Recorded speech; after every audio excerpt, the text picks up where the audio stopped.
Olá, irmãos queridos, Igreja do Senhor Jesus, podcast Identidade PIB, uma conversa que edifica. Hoje temos mais uma edição aqui, obrigado a você que está conosco. Hoje nós estamos aqui com um pastor, está pregando nossa igreja. Eu vou deixar para o Rafael aqui apresentá-lo e ele depois vai também falar sobre detalhes da sua vida.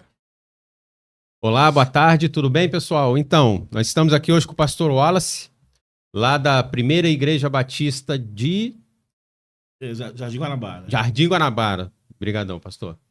E com certeza vai ser um tempo de muita bênção. Nós vamos conversar aqui sobre várias coisas que vão edificar e criar a identidade de Jesus na sua vida.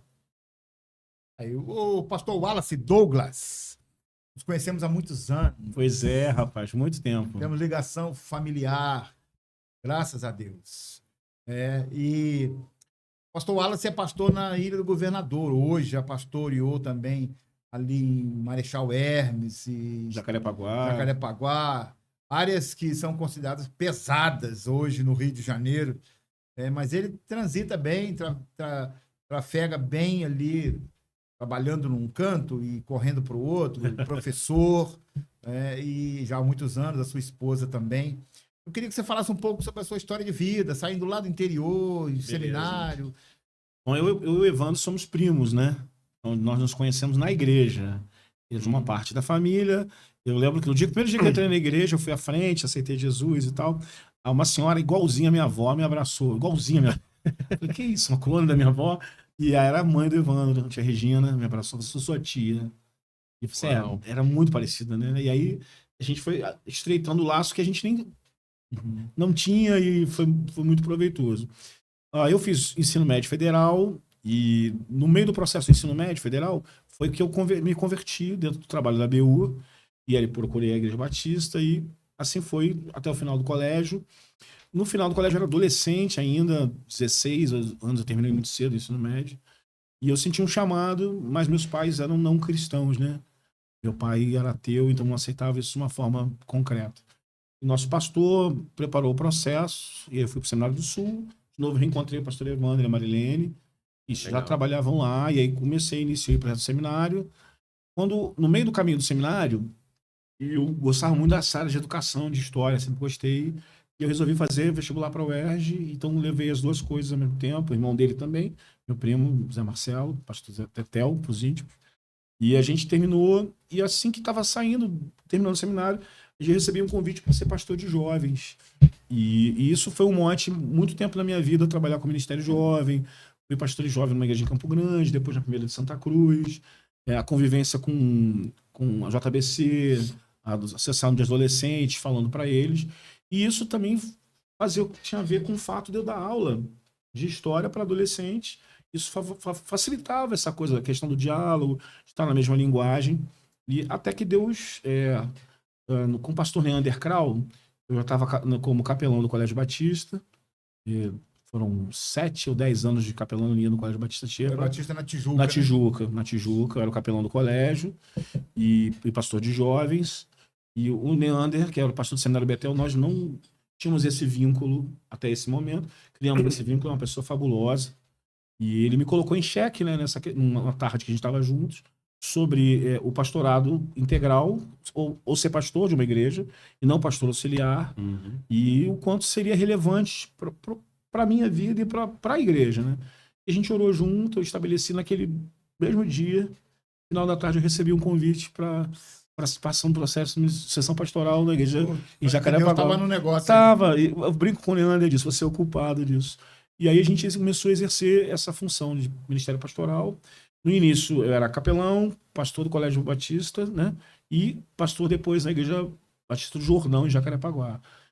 Com o passar do tempo, isso precisou ser diminuído com as igrejas eram maiores, o processo de envolvimento. Em Marechal Hermes... Já era casado lá? Já era casado, já. Eu e Paula nos casamos, eu já era pastor de jovens, a gente sentiu a necessidade, a gente não tinha filhos, mas foi o caminho. Sou casado com Paula Antunes, a mulher mais sábia do mundo, vim com ela, minha Hannah Arendt. E ela é antropóloga, e assim, e ela também tem um chamado, né? Então, e ela tá sempre do meu lado, e acho que sempre, ela vivenciou muito isso. Com a Marilene, esposa do Evandro, envolvimento no ministério. A Paula sempre está envolvida no ministério. Ela gosta disso. Eu sinto que ela tem um prazer. Hoje ela trabalha com transmissão também na igreja. Ela ajuda no processo de transmissão, que é uma coisa legal. completamente diferente. Uhum. Mas ela ajudou e no Ministério Feminino também. Mas ela falou assim, eu quero ajudar nisso. Era uma área que estava falha na igreja, só tinha poucas pessoas ajudando. E foi. A gente está trabalhando hoje como pastor na ilha, uma realidade completamente diferente das 3 últimas igrejas.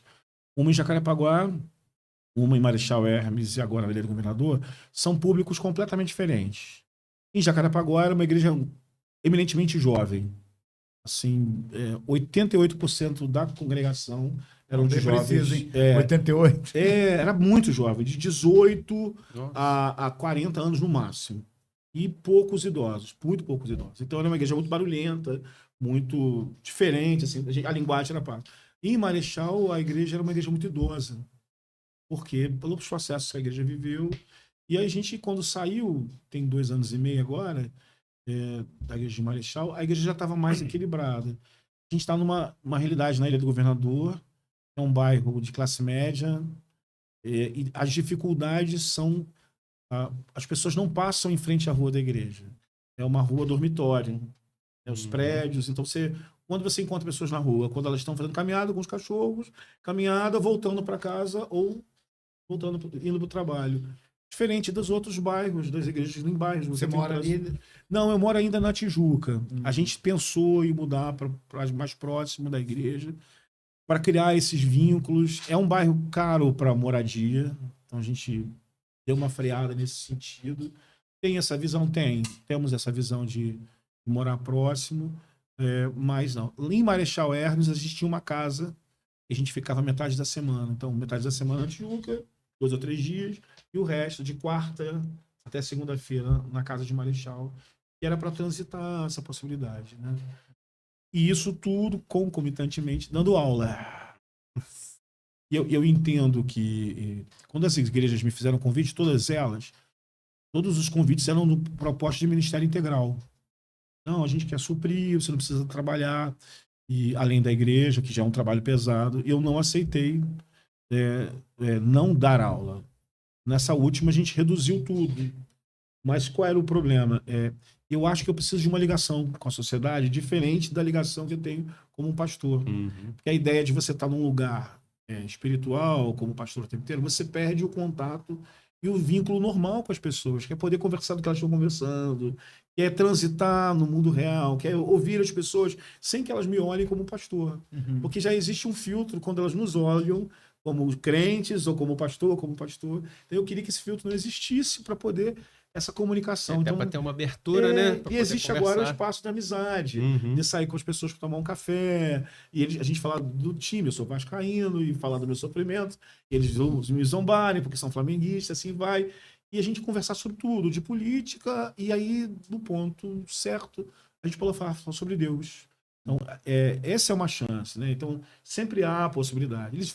Eu tenho vários apelidos que eu não vou dizer aqui, não vou me expor, por causa dessa coisa de transitar entre eles, né?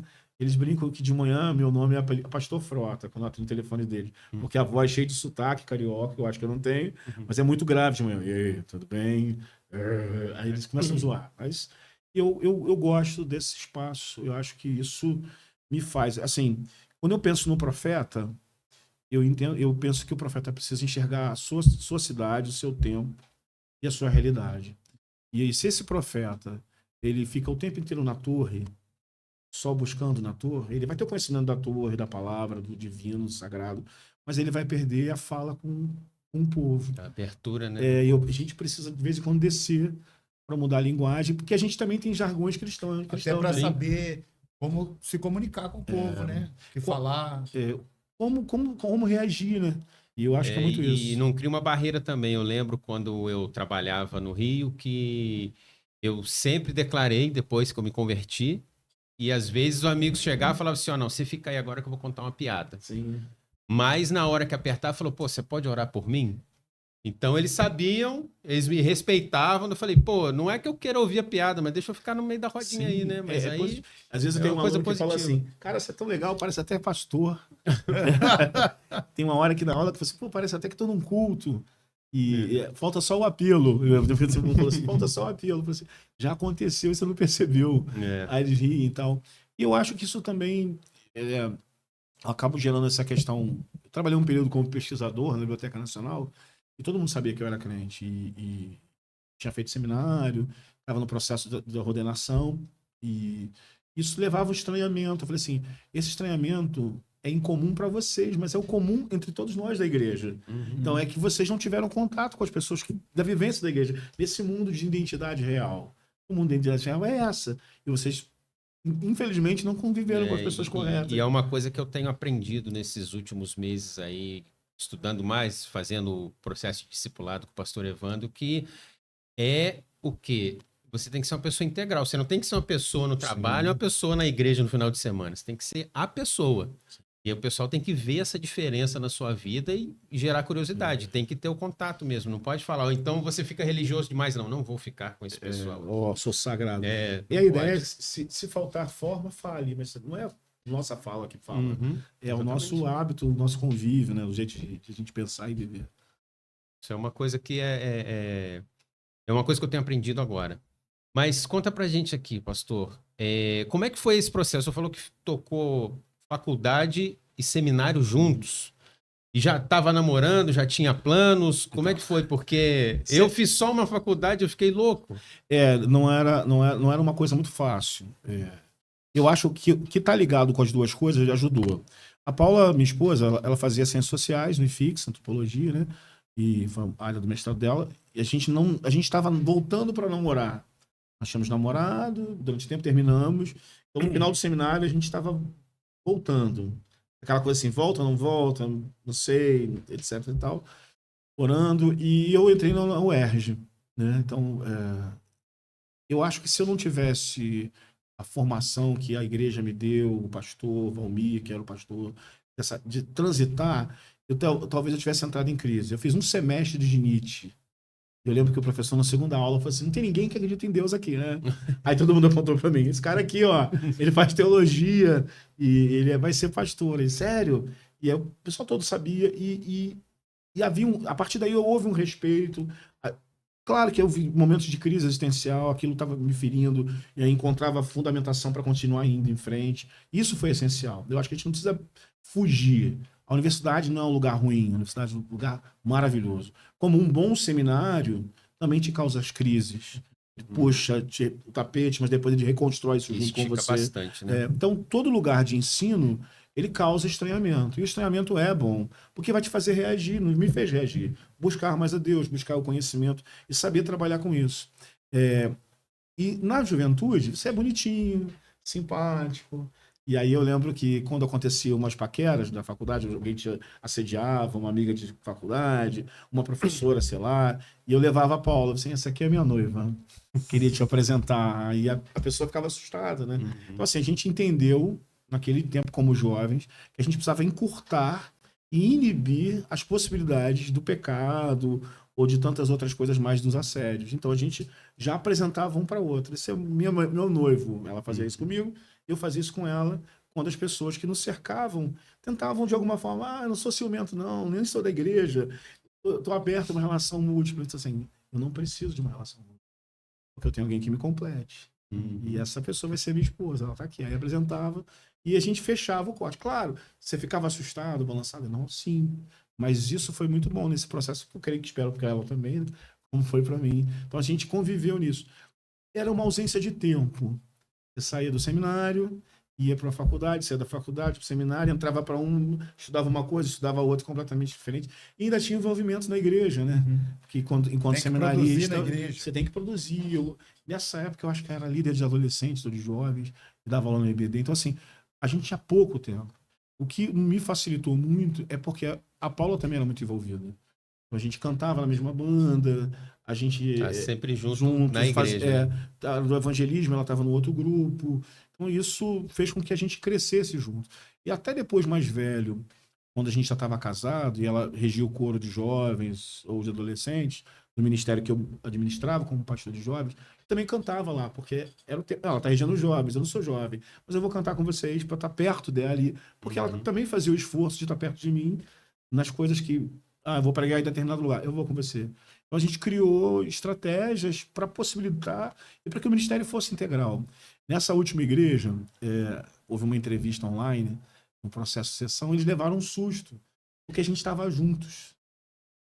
E ela estava perto. Eu falei, você acha que a esposa está aí? Aí a comissão tá. Aí ela, tô aqui. Aí eles assim, aí depois que terminou, ele falou assim, foi tão diferente, porque todos os pastores que a gente entrevistou, eram só eles, e vocês eram um casal. Por quê? Porque a gente é um casal. Porque a gente vive juntos, porque Somos a gente né? o que decidir entre ficar numa igreja ou não era só a minha decisão. Pode ser que o convite seja para o pastor, mas a família inteira está envolvida nesse processo, né? Então foi muito isso.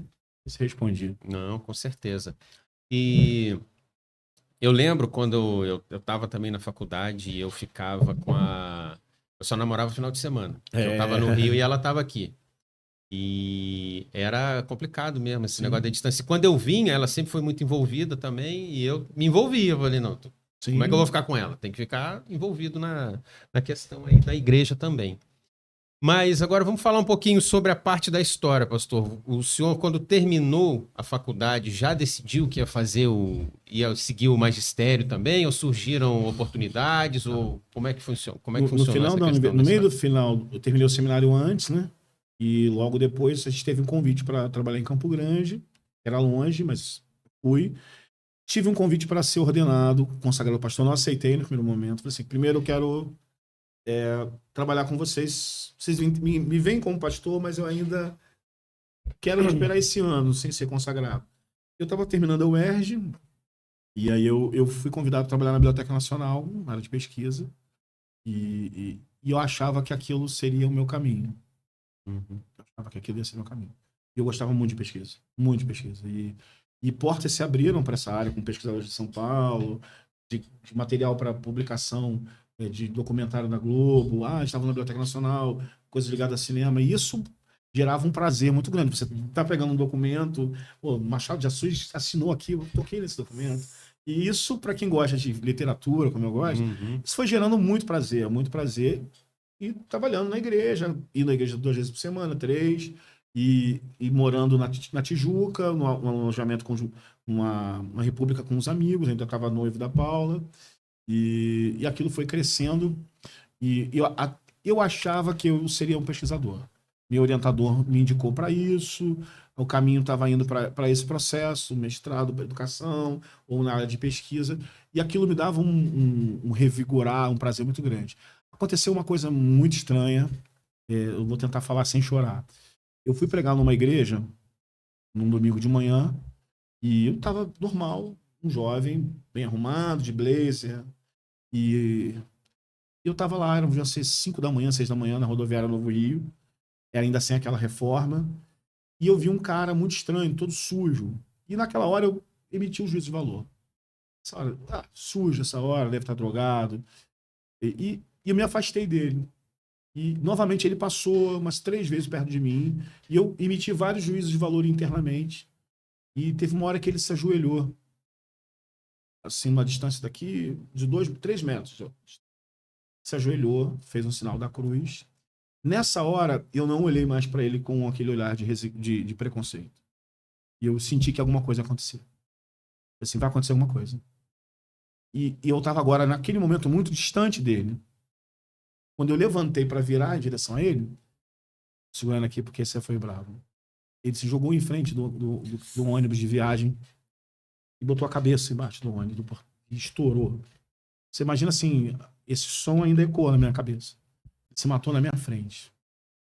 E aí eu comecei a chorar ali, pessoas gritando, e logo depois passou o meu ônibus e eu sentei lá atrás, as pessoas não entenderam nada, um cara chorando de terno, de manhã. E aí, enquanto eu chorava, eu comecei a falar com Deus sobre aquilo, e aí Deus falou para mim, você ainda não entendeu? Eu te chamei para que isso não aconteça? Quantas pessoas vão passar na sua frente e você vai ser indiferente a isso? Não é esse o caminho. Então, fazer pesquisa é maravilhoso, eu acho que quem é chamado para isso tem que fazer. Mas a minha questão era com pessoas. E eu precisava entender que eu precisava amar mais as pessoas do que aquilo mesmo que me gerava alegria, ou poderia me gerar recurso financeiro. Então, a partir daí, eu entendi. Eu precisava me afastar um pouco disso. Terminei o processo da pesquisa. Comecei a dar aula. E aí fiquei apaixonado por isso, né? Por dar aula. A gente que é da igreja tem uma facilidade de comunicação, né? Uhum. A gente foi experimentar em várias áreas e a resposta é automática na relação com os alunos. E aí eu dei aula na Rural, num colégio que eu estudei, que não existe mais, que a Paula, minha esposa, estudou, que a irmã da Marinete era diretora. Depois eu dei aula no Setur, no Colégio Federal, e assim foram convidando, vários caminhos foram se abrindo no processo. Dar aula no setor público, dar aula para os alunos na Tijuca, pré-vestibular, eu gosto disso também. E eu entendi que além do ministério pastoral, seja ele um pastor da igreja ou naquela época um pastor de jovens, era necessário que eu transformasse minha vida acadêmica também em algo Direcionasse para isso, que né? pudesse abençoar pessoas. Não fosse só egocêntrico ao ponto de me satisfazer. Porque tem pessoas que são assim, que você lê um negócio, isso me fez muito bem. E às vezes isso era para mim, nunca é para mim. E todas as vezes que eu começo nessa coisa da vaidade para mim, Deus puxa o tapete, tipo assim, não é para você. Eu vi se eu não me engano, acho que foi o pastor Hernandes Dias Lopes que falou que o pastorado, né, o ministério são algemas invisíveis. Então você nunca vai fazer o que você quer, sempre que Deus vai te direcionar para fazer. E ele traz, assim, Deus traz respostas inimagináveis. Teve um dia, um domingo em Marechal, que eu cogitei não ser mais pastor. E todo pastor deve viver dias difíceis. As pessoas estavam felizes no culto, e a igreja estava crescendo, e eu estava me sentindo estranho naquele negócio. Tem alguma coisa errada. Sou eu, estou em pecado, o que está acontecendo? Eu não estava bem. E eu achei que tinha pregado um sermão pavoroso naquele domingo de manhã. Eu não vou à porta normalmente, eu queria aquela comunhão de bater papo uns com os outros no final, mas... E aquele dia eu falei assim, não, vou à porta. Eu não estava bem. E aí uma jovem, que eu não sei quem é, veio na porta, falou assim, eu vim me despedir de você. Tudo bem, você não lembra de mim, eu estava num congresso de adolescentes que você pregou, e eu estou indo para ser missionária na Índia. Nossa. E eu queria agradecer pelas suas experiências, você e da Paula, aqueles dias no acampamento com a gente, tem mais de 5 anos isso. Eu podia te dar um abraço, te agradecer, aí Deus assim, tá entendendo? Viu só? Não é o teu melhor dia. E o Ministério Pastoral é isso, porque assim, isso te reconforta. Domingo, tem uns 2 domingos, um embaixador do rei falou assim, mas eu posso dançar contigo no final do culto? Eu falei, pode, Davi. Um garoto fantástico, acho que tem 13 anos ou 14, toca violão e tal. Aí ele falou assim, eu quero me batizar. Aquilo gerou uma alegria, assim. Aí ele falou assim, e minha mãe também, pastor. Ela tem vindo à igreja comigo, com meu pai. Então, assim, não são algemas, mas são deuses assim. É isso aí. Que te faz impulsionar para continuar. E é muito estranho isso. Quanto mais a gente, como eu falei de manhã, quanto mais a gente reparte, mais aparece. mais aparece, e mais a gente entende que não é sobre a gente. É sobre Deus nos usando todo mundo junto, né? É uma coisa que constrange, né? Às vezes a gente tá achando, não, eu vou fazer, e de repente Deus vem e faz, aí você, eu tô permitindo que ele trabalhe através de mim, né? E o ministério, eu creio que o ministério comprometido com Deus é assim mesmo que acontece. A gente tem as nossas crises, como Elias teve, foi pra caverna e tal, mas Deus falou, fica tranquilo, eu tô com você aí, tem muito mais gente em volta que tá passando por isso, mas eles vão aparecer, né? Na pandemia eu gosto de escrever. Eu não tenho, assim, talvez a facilidade de ser um excelente escritor. Eu não acho. As pessoas que leem as minhas crônicas gostam. Eu sou muito exigente, aí eu escrevo, releio umas 200 vezes até ela sair menor. E na pandemia, um pouco antes e durante e depois, semanalmente escrevi uma crônica, e não necessariamente ligado àquela questão do dia e tal. Às vezes estava dentro da pastoral, e ela me fazia enxergar, e era uma resposta muito positiva para essa relação com as pessoas. Amigos que não acreditam em nada, são talvez agnósticos e tal, começaram a ler as crônicas, assim, cara, me identifiquei aqui, tô vendo a minha infância, tô vendo esse momento da minha vida, obrigado. Então, assim, não tenho escrito mais agora, sinto falta de sentar, acho que ele tem gravado falando, mas tem que sentar para reescrever os áudios e tal. E eu acho que são sempre caminhos que nos surpreendem. Sim. E Começa sem pretensão, né? Eu acho que é uma coisa assim natural, e aí vai, acontece. E... Vai lá, Pode pastor. não. Não, pode falar. Voltando um pouquinho aí sobre envolvimento, fazendo isso, fazendo aquilo outro, envolvimento com a igreja e tal. Eu lembro, passado, né, uma experiência que aconteceu. Você e meu irmão estudavam junto, fazendo o mesmo curso, e trabalhavam na igreja. E Sim. trabalhavam mesmo. Vocês eram seminaristas atuantes na igreja. Que a gente tinha uns que navegavam, Sim, né? sim. Mas vocês eram atuantes. E eu lembro que tinha um trabalho a ser apresentado na faculdade. Sim. Meu irmão estava muito nervoso e tal, e vocês eram muito novinhos, e aí vocês foram para apresentar o trabalho. Quando voltou, meu irmão foi lá em casa. Estava com fome, foi comer um negocinho lá em casa. Como é que foi? Foi excelente. A gente apresentou o trabalho, e aí depois a professora veio perguntar: mas vocês foram muito assim desenvoltos, vocês parecem que estão acostumados a falar assim em público, essas coisas, tão novos que vocês são, de onde que vocês são? Aí meu irmão falou que teve a oportunidade de falar para ela: nós somos da igreja, a gente está acostumado a falar para adolescente, isso, aquilo, outro. Aí, e ela exaltou esse fato da ajuda que a igreja dá para as pessoas para se desenvolver nessa área. Cara, tem uns paralelos dessa história Tem uns aí. 30 e poucos Tem. anos. E era uma pessoa de antropologia. Tem uns paralelos que a gente não sabia dessa parte, fiquei muito feliz agora. Eles montaram grupos e eles sempre queriam a gente. A gente era muito desenvolto na sala e tal. E tinha duas garotas da Tijuca que ficaram sem turma. Um cara que era de São Gonçalo, um garoto da Tijuca. E aí, porque ela tinha colocado uns posicionamentos assim muito pesados no debate. Então as pessoas tiveram um preconceito contra ela. Aí eu e o Marcelo, a gente já tinha grupo montado, a gente saiu do grupo. Cara, a gente vai sair do grupo. Como assim? A gente vai ficar com a Fernanda. Tipo assim, ninguém gosta dessa garota. Eu disse, não, a gente vai ficar com ela. A gente sentou com ela e disse, a gente vai montar um grupo de trabalho com você. Beleza? A gente vai ajudar você. Aí ela, pô, obrigado, essas pessoas religiosas. Começou a falar mal, né? Aí o Tetel olhou assim pra cara dela. Então, a gente faz seminário. Oi? A gente tá fazendo seminário pra ser pastor. Ele tá no 4º ano, 3º, eu tô no 2º. Aí ela levou um susto, mas vocês, então... A gente é assim. Né? E é isso que a gente é.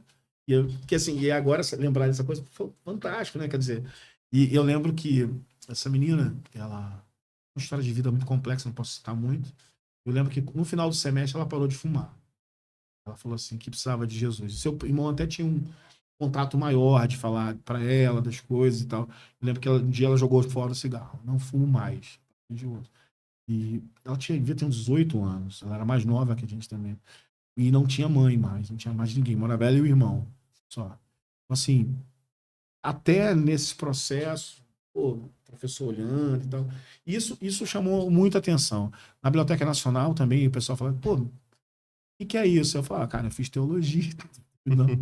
Então, ficavam assustados. Como é que você consegue organizar o pensamento de coisas tão distintas? Eu falei assim, ó, o seminário fez isso. O seminário fez isso com a gente. Uhum. A preparação do sermão é muito isso, né? É você pegar um texto, destrinchar e trazer outras coisas e montar. Aí eles ficavam assustados com isso, né? E é o processo da formação. Então, eu recomendo, façam um seminário, se tiverem vocação, vale muito a pena, né, pastor? Se envolvam na igreja, porque a gente sempre fala isso para os filhos do nosso amigo. Toda criança que cantou no coro infantil, participou de pequeno grupo, BF, quando chegar no ensino médio, vai voar, vai né? voar. E chegou na universidade, então, aí é decolar. Porque a diferença da possibilidade de comunicação é muito grande. E se você já canta, faz alguma atividade, pô, aí já é. Fez teatro na igreja. Uhum. Quando você chega no mundo secular, isso é muito... A gente até teve... A gente fez até uma peça de teatro na universidade. A gente teve até convite. A gente riu. Não, esse não é nosso caminho. É interessante que a grande sacada hoje na área de evangelização da igreja e multiplicação, essas coisas, é que a pessoa não precisa fazer um curso específico para ela mostrar que é de Jesus. Na área dela, onde ela está plantado, ela ser uma pessoa comum com a fé no Salvador. E ela viver isso no dia a dia, né? a gente precisa ser criativo, né? E isso é o que Deus nos dá. Tem não sei onde eu li esse livro aqui, assim, que um livro em inglês e tal, li uma tradução, que a pessoa fala, pedir a Deus sabedoria e criatividade. E aí ele conta a história do inventor da anestesia. Ele queria fazer cirurgias, acho que era no século XIX, e aí toda cirurgia era um risco de morte muito grande. E aí ele orou, Senhor, me mostra uma possibilidade de fazer uma cirurgia sem causar morte em grávidas e tal.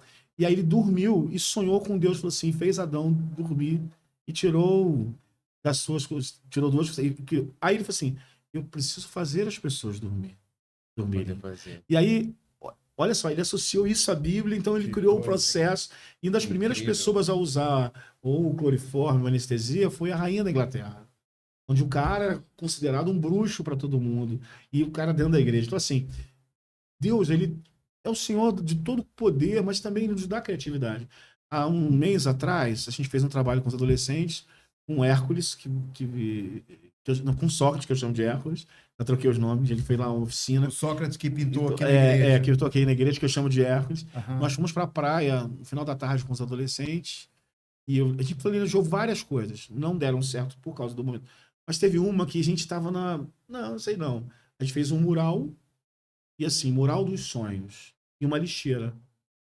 E os adolescentes chegavam para a pessoa andando na praia, correndo, na Praia da Bica, que é uma praia, o pessoal, poder aquisitivo, assim, você gostaria de escrever o seu sonho? Aí se apresentava, somos da igreja e tal, e eu queria orar pelo seu sonho. Se você tem esse papel, se você quiser, queria que você escrevesse aqui nesse mural o sonho que você tem. E aí, se você quiser, você pode escrever no outro papel, no lixo, aquilo que você gostaria que saísse. E aí várias pessoas, o mural ficou lindo.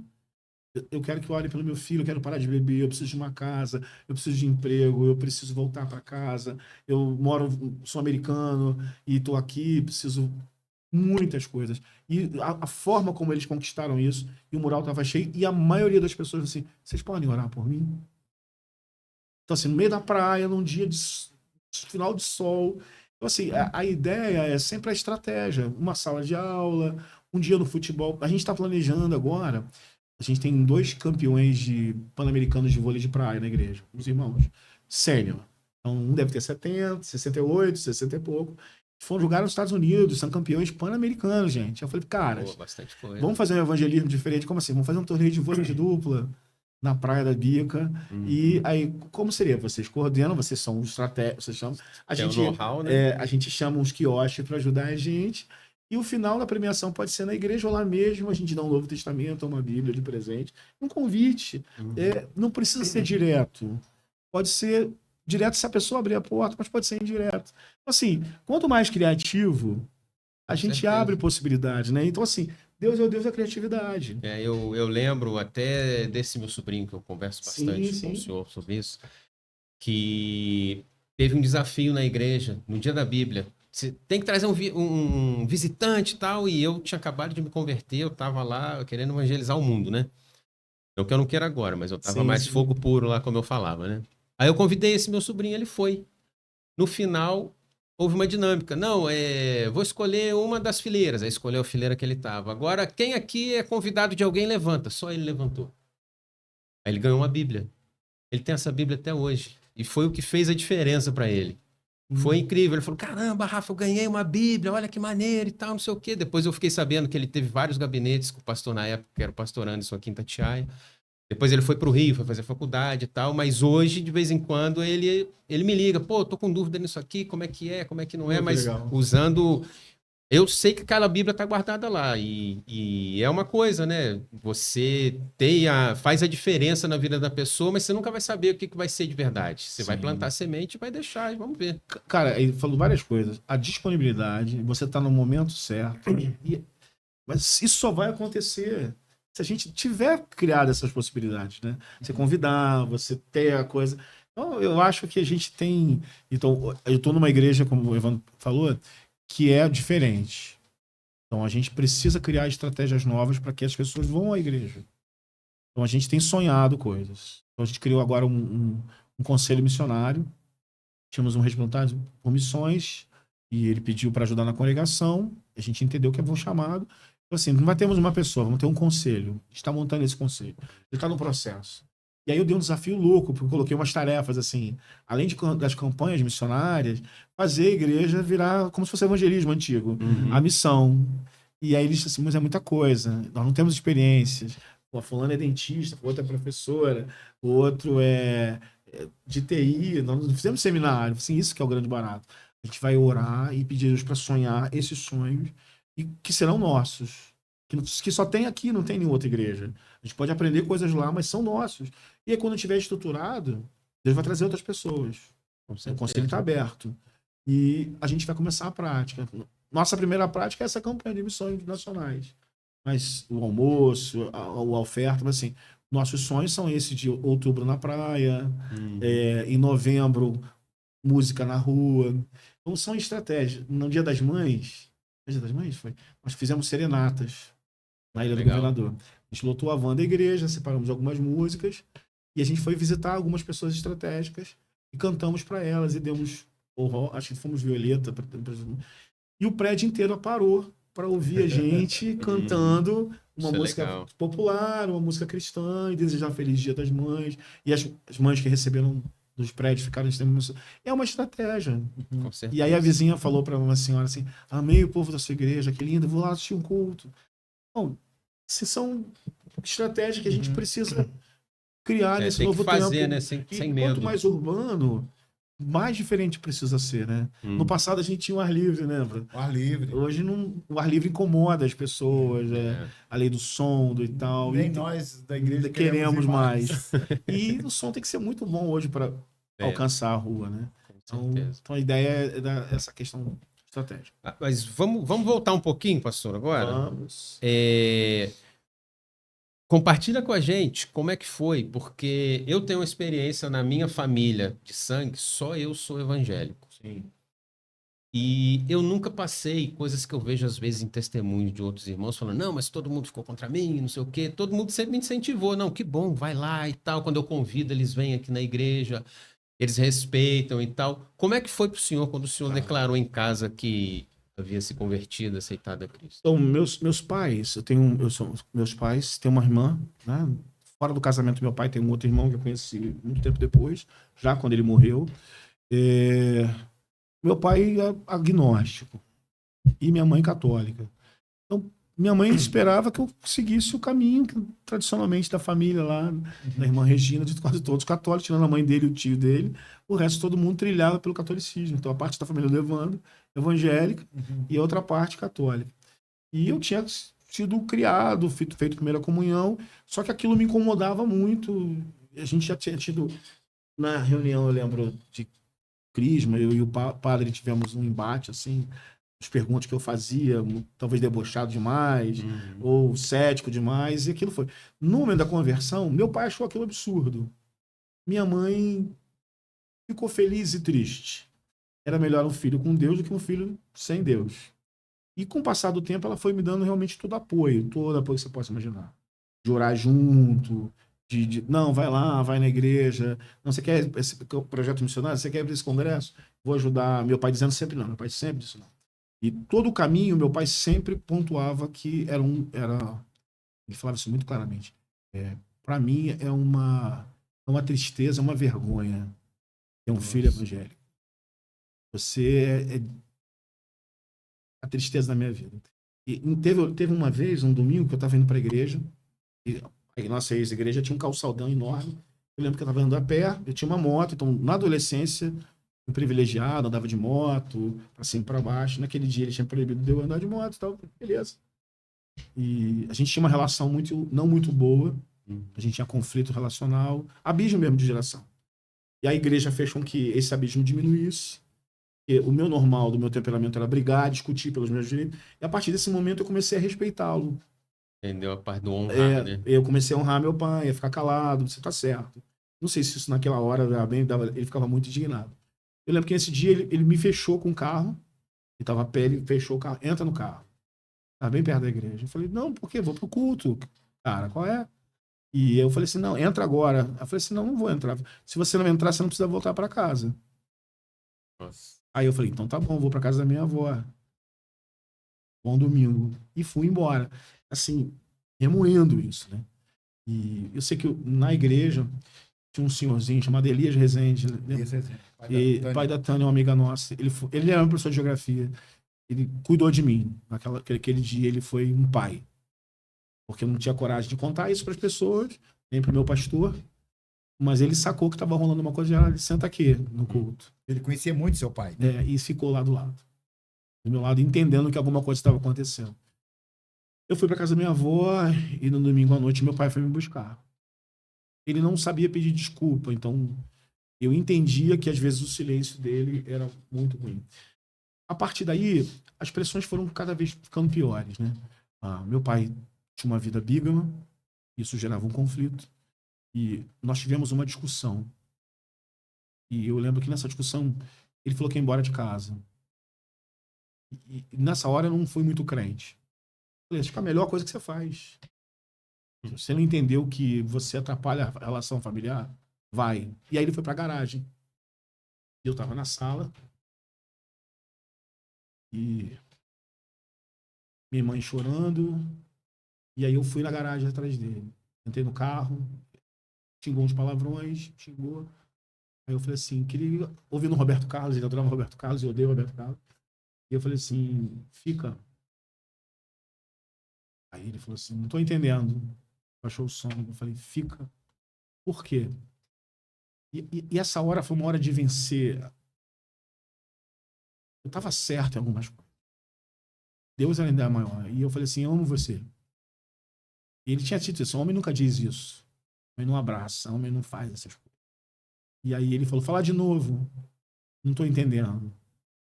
Eu falei assim, fica com a gente, eu amo você. Um filme americano, o pai te abraça, toca uma música legal, né? Um filme brasileiro com uma comédia. Ele apenas saiu do carro e fechou a porta. E eu fiquei ali na garagem chorando, né? A minha mãe veio. Pô, não tô entendendo. Eu falei assim, ele tá lá no seu quarto. Ele ficou. Porque você pediu para ele ficar. Então, a gente foi construindo um processo de relacionamento pai e filho que foi muito difícil. Todos os anos do seminário, ele dizia que ele ficaria muito feliz se eu largar o seminário. Ele falou assim, eu te dou um carro se você largar o seminário. Aí eu tinha um tio que trabalhava com bolsa de pesquisa na universidade. Ele falou assim, se você passar para rural, qualquer curso, faz um curso comum. Ele te manda para a Itália. Você não quer ser missionário? Você vai estudar, fazer a graduação lá. Em um ano. Larga essa porcaria. Assim que ele, desculpa eu ter usado. E eu sempre dizia que não, eu quero aquilo. Então, eu lembro que na formatura do seminário, ele foi com a minha mãe e ele assistiu lá. Eu não vi a fita, ainda era fita cassete na época, eu não assistia, e DVD, eu não assistia. Passou um tempo. E há uns anos depois eu resolvi assistir a fita, ou DVD, não sei, e ele aparece. Tô cantando, eu, os garotos, né? Eu, Luther, Valdemar e Renan, tanto um momento na formatura, e a câmera passa e focaliza ele. O cara não conhecia ele, nem sabia, a gente nem era semelhante. Ele tá chorando. Pô, aquilo foi muito emocionante. Meses depois, meu pai veio a falecer num acidente de carro. E aí passou o tempo, eu me casei, a vida dá essas voltas. Isso que eu tô contando muito, porque você vai entender por quê.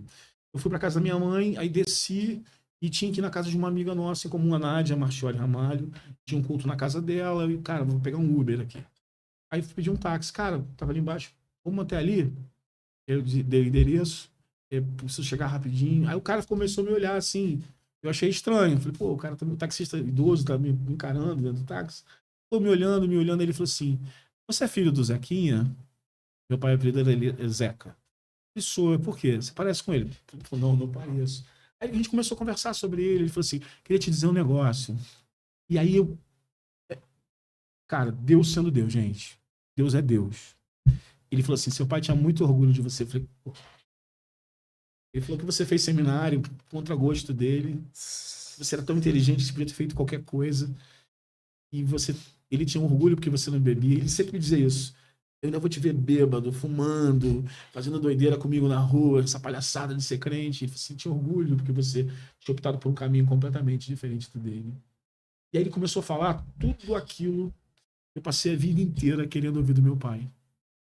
E não era mais possível porque ele estava morto. Mas Deus criou uma forma de curar todas as mazelas ali de interno, através de uma pessoa que eu nem sei o nome. E nesse caminho na casa da minha amiga, ele foi dizendo tudo que eu queria ter ouvido do meu pai na vida inteira. Sobre o fato de eu gostar de estudar, o fato de ser diferente dele, o fato da minha família, e etc. E eu saí do táxi curado. Glória a Deus. E imagina assim, cara, Deus é tremendo. Então, assim, não foi fácil ser filho. Tive apoio incondicional da minha mãe.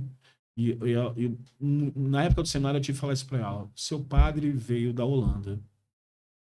E ele teve que abrir mão da família. Alguém precisa de mim. E essa coisa é com Deus, você concorda? Sim. Eu concordo. Então minha mãe sempre foi muito sábia. Minha mãe, pô, várias vezes eu entrei no quarto, ela estava lendo a Bíblia, orando sozinha, de joelhos. Não é uma pessoa de Deus, né? Muito especial. E aí teve essa restauração com o meu pai, que foi, que eu digo assim, foi sobrenatural. Às vezes é um tratamento que você também precisava passar, que Sim. Deus permitiu que acontecesse e foi passando. Cada prova, cada briga, cada coisa. E, gente, e foi muita briga. Foi o Espírito Santo que segurou. Assim, a gente já teve a oportunidade de cair no soco. E Deus não deixou que isso acontecesse, porque ele sabia que era um limite que eu precisava manter. Então, coisas que para o filho não falar no ar, porque compromete a nós dois. Deixa eu dar um testemunho aqui, importante. E eu entrei para a igreja antes de você. Quando você chegou, eu já estava envolvido com aquilo, eu já estava até no seminário. Sim, sim. Né? Mas eu conheci a igreja, né? E houve um momento que a igreja deu uma virada, acordou para o evangelismo. A gente começou a ter congregações espalhadas em vários lugares, Sim. até em outros municípios. A gente tinha envolvimento ali com música, com cultos durante a semana, tal. Mas houve um momento em que apareceu um grupo diferente na igreja. Um grupo que chegava durante a semana e entrava para a igreja, para uma sala e começava a orar. E se tornaram amigos, e que eles iam na casa de um, na casa de outro, para evangelizar. Até em centro de macumba eles foram para poder falar de Jesus. E oravam, e estavam juntos, se abraçavam. No primeiro momento, para a igreja, aquilo ali foi algo assim estranho. O pessoal não estava acostumado com isso. Não é? Ver uns jovens tão ligados, assim, tão grudados, até alguns até criticaram, mas depois viram uma coisa acontecendo. E esse grupo você estava. Sim. Muito novo, Sim. né? Adolescência para juventude, né? Jovenzinhos, mas vocês fizeram uma grande diferença na igreja, na área de comunhão, na área de evangelismo, na área de oração. Isso marcou a igreja. Logo depois eu saí, fui para outra igreja trabalhar, pastorear e etc. Mas vocês continuaram ali. E isso fez uma diferença muito grande na igreja e no ministério do pastor que estava na época lá. Então, Deus Chorando aqui. usa sua vida. Cara, essa foi, assim, era uma família, né? Família. Ele, o irmão dele mais novo, a gente andava muito junto. A gente tinha um amigo também chamado Maurício. E aí a gente tinha um cara muito... Eu tinha 16 anos. O Marcelo tinha 15. E a gente não parecia ter 15, 16 anos. Parecia fisicamente. Mas nossos amigos tinham 20, estavam na universidade, 20, 30. E de repente, nós éramos 3 jovens. Daqui a pouco nós éramos 16. Daqui a pouco a gente estava indo a pé evangelizar. Liderando os adolescentes do município. E, assim, presidente da associação, presidente dos jovens da associação de adolescentes, de adultos. E a gente estava assim, envolvido. Cara, tinha um dia, assim, quinta-feira, a gente resolveu sentar na porta da igreja. Quando os ônibus chegavam das faculdades, dos colégios, a gente estava lá evangelizando. E ninguém marcou isso, a gente fazia isso. A gente precisava se ver. Tem um culto na casa do irmão Valdivino Maciel. E a gente ia, todo mundo. Não eram 5, não eram 15, eram 20, depois ficou 30. E eu sei, teve uma hora que foi difícil pro pastor Valmir. Porque assim, vocês são pentecostais? Não! E a gente tem vontade de estar junto. Foi um avivamento, né? A gente viveu isso, que parte desses meninas foram pro seminário, né, cara? São pastores hoje. E nós éramos iguais? Não, nós éramos completamente diferentes. Pensávamos coisas completamente diferentes. Tínhamos visões. Alguns de nós éramos radicais, outros eram mais liberais. Era construído. Cara, era um moleque. E, e, e Deus nos cercou de um cuidado, de amor. Eu acho que eu fui padrinho por causa disso, de uns 10 casais, ou 12. Assim, a gente não tem esse contato mais. Porque o tempo faz isso. Mas quando a gente se encontra, cara, é como se a gente voltasse para aquela experiência. E foi um momento ímpar. Eu me lembro que, assim, 7 garotos, 12 dormindo lá em casa, no meu quarto.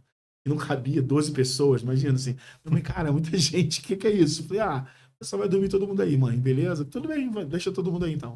Vou fazer salgado para todo mundo. Vocês vão ficar aí? Não, a gente vai ler a Bíblia, orar, depois a gente vai sair. E a gente estava descobrindo a palavra de Deus. Sim, e o pastor da gente injetava isso. Vai. Na verdade, ele era convidado a frear a gente. Você manda esse pessoal parar, que eles são malucos. E vão querer dar um golpe, transformar a igreja. Ele não vai.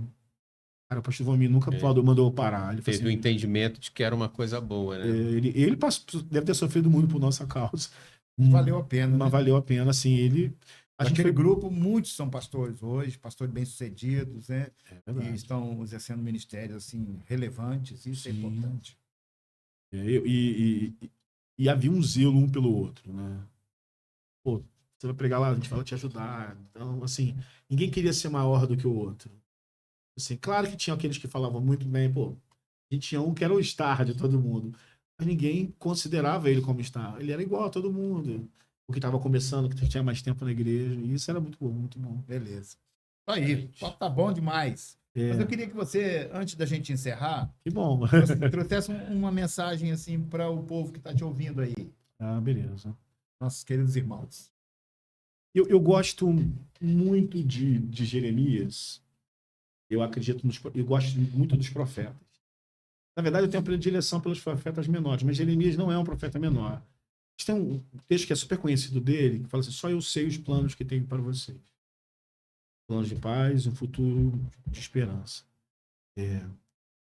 A sociedade não tem planos para a gente. A ideia de que alguma coisa vai melhorar com o passar do tempo, ela é irreal. Deixar a vida conduzir, simplesmente por conduzir, pode nos levar a nada ou a uma depressão. Mas existe alguém que realmente tem um projeto, um sonho para a gente. E os sonhos de Deus sobre o Wallace, sobre cada um de nós, são muito maiores do que eu posso imaginar, do que nós podemos imaginar. E quando a gente deixa que ele nos conduza nesse caminho, aí coisas fantásticas, e como a gente falou hoje de manhã, sobrenaturais acontecem. E aí não precisam ser coisas grandiosas. É um ato simples de servir uma Pepsi, uma Coca-Cola. O ato simples, como a gente leu no sermão hoje, de preparar um pão. Atos pequenos podem gerar nas mãos de Deus sinais e mudanças muito grandes. E muita gente hoje precisa de coisas muito menores do que imagina. Apenas alguém que diz assim: quero sonhar com você, quero caminhar com você. Então, Deus tem sonhos para esse tempo, sonhos para Ele sobre as nossas vidas. E eu acredito que a gente precisa estar no lugar para deixar que esses sonhos aconteçam. Lugares mesmo. Que podem ser desafiadores para vocês, mas pode ser algo muito simples, mas Ele quer nos usar, Ele tem algo especial para a gente. Talvez o milagre seja apenas dar um abraço em alguém. Seja apenas dizer: pô, valeu. E a gente não tem a dimensão de quanto isso é especial. Então, esses sonhos que o Senhor tem para mim, o Wallace, para o pastor Evandro, para você, para todo mundo que está em casa assistindo agora, que tenha paciência de nos ouvir, possam vir. Eles estão prontos. Quem nos impede somos nós. Diferente da sociedade, que tem a questão política, social, ética. Deus não releva as nossas fragilidades, não releva as nossas... Ele não pensa que você é incapaz disso, não. Ele ama, e o amor dele é tão incondicional que ele nos agarra, nos segura e diz assim: vamos embora. E se a gente tiver coragem, ele vai. Que Deus te abençoe. Obrigado, pastor. Obrigado. Bom, obrigado, pastor. Fomos grandemente abençoados aqui. E você que está nos assistindo agora, As pregações do pastor Wallace desse final de semana da Conferência Viva aqui na igreja vão estar disponíveis lá no portal da igreja também. Curte lá, assiste também, porque vai abençoar grandemente a sua vida e vai te ajudar a chegar cada vez mais perto da identidade que Cristo tem para você.